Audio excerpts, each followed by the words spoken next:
गुरु और शिष्य की एक प्रेरणादायक कहानी। एक बार एक शिष्य ने विनम्रतापूर्वक अपने गुरु जी से पूछा, गुरु जी, कुछ लोग कहते हैं कि जीवन एक संघर्ष है, कुछ अन्य कहते हैं कि जीवन एक खेल है और कुछ जीवन को एक उत्सव की संज्ञा देते हैं। इनमें से कौन सही है? पुत्र, जिन्हें गुरु नहीं मिला उनके लिए जीवन एक संघर्ष है। जिन्हें गुरु मिल गया उनका जीवन एक खेल है। और जो लोग गुरु द्वारा बताए गए मार्ग पर चलते हैं, मात्र वे ही जीवन को एक उत्सव का नाम देने का साहस जुटा पाते हैं। यह उत्तर सुनने के बाद भी शिष्य पूरी तरह से संतुष्ट न था। गुरु जी को इसका आभास हो गया। वे कहने लगे, लो तुम्हें इसी संदर्भ में एक कहानी सुनाता हूँ। ध्यान से सुनोगे तो स्वयं ही अपने प्रश्न का उत्तर पा सकोगे। उन्होंने जो कहानी सुनाई वह इस प्रकार थी। एक बार की बात है कि किसी गुरुकुल में 3 शिष्यों ने अपना अध्ययन संपूर्ण करने पर अपने गुरु जी से यह बताने के लिए विनती की कि उन्हें गुरु दक्षिणा में उन्हें क्या देना चाहिए। गुरु जी पहले तो मंद मंद मुस्कुराए और फिर बड़े ही स्नेहपूर्वक कहने लगे, मुझे तुमसे गुरु दक्षिणा में एक थैला भर के सूखी पत्तियां चाहिए, ला सकोगे? वे तीनों मन ही मन बहुत प्रसन्न हुए, क्योंकि उन्हें लगा कि वे बड़ी आसानी से अपने गुरु जी की इच्छा पूरी कर सकेंगे। सूखी पत्तियां तो जंगल में सर्वत्र बिखरी ही रहती हैं। वे उत्साहपूर्वक एक ही स्वर में बोले, जी गुरुजी, जैसी आपकी आज्ञा। और वे तीनों शिष्य चलते चलते एक समीपस्थ जंगल में पहुंच चुके थे। लेकिन यह देखकर कि वहां पर तो सूखी पत्तियां केवल एक मुट्ठी भर ही थी, उनके आश्चर्य का ठिकाना न रहा। वे सोच में पड़ गए कि आखिर जंगल से कौन सूखी पत्तियां उठाकर ले गया होगा। इतने में ही उन्हें दूर से आता हुआ कोई किसान दिखाई दिया।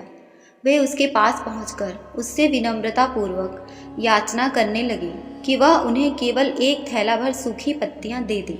अब वह किसान ने उनसे क्षमा याचना करते हुए उन्हें यह बताया कि वह उनकी मदद नहीं कर सकता, क्योंकि उसने सूखी पत्तियों का ईंधन के रूप में पहले ही उपयोग कर लिया था।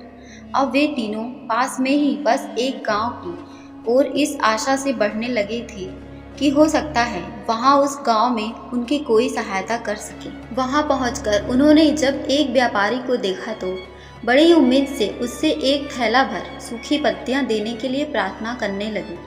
लेकिन उन्हें फिर से एक बार निराशा ही हाथ लाई, क्योंकि उस व्यापारी ने तो पहले ही कुछ पैसे कमाने के लिए सूखी पत्तियों के दोने बनाकर बेच दिए थे। लेकिन उस व्यापारी ने उदारता दिखाते हुए उन्हें एक बूढ़ी माँ का पता बताया, जो सूखी पत्तियां एकत्रित किया करती थी।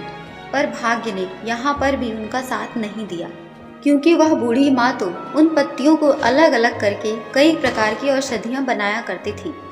अब निराश होकर वे तीनों खाली हाथ ही गुरुकुल लौट गए।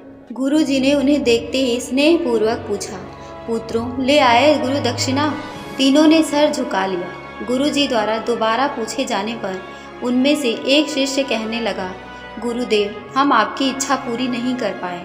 हमने सोचा था कि सूखी पत्तियां तो जंगल में सर्वत्र बिखरी ही रहती होंगी, लेकिन बड़े ही आश्चर्य की बात है कि लोग उनका भी कितनी तरह से उपयोग करते हैं।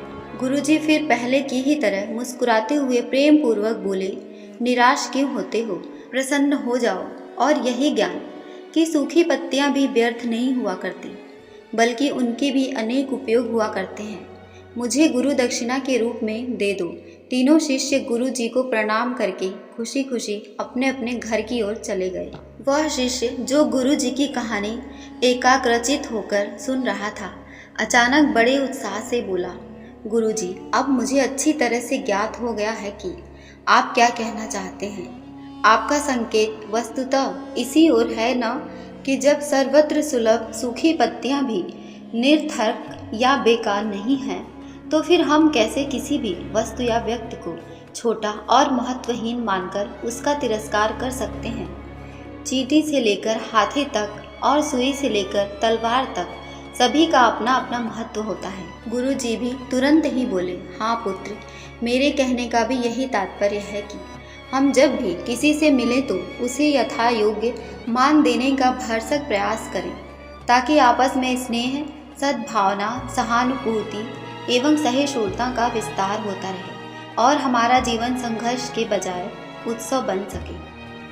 दूसरे, यदि जीवन को एक खेल ही माना जाए तो बेहतर यही होगा कि हम निर्विषेप, स्वस्थ एवं शांत प्रतियोगिता में ही भाग लें और अपने निष्पादन तथा निर्माण को ऊंचाई के शिखर पर ले जाने का अथक प्रयास करें। अब शिष्य पूरी तरह से संतुष्ट था। अंततः मैं यही कहना चाहती हूँ कि यदि हम मन, वचन और कर्म, इन तीनों ही स्तरों पर इस कहानी का मूल्यांकन करें तो भी यह कहानी खरी ही उतरेगी।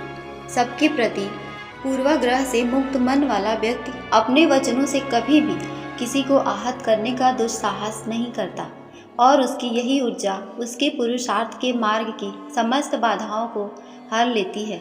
वस्तुतः हमारे जीवन का सबसे बड़ा उत्सव पुरुषार्थ ही होता है, ऐसा विद्वानों का मत है।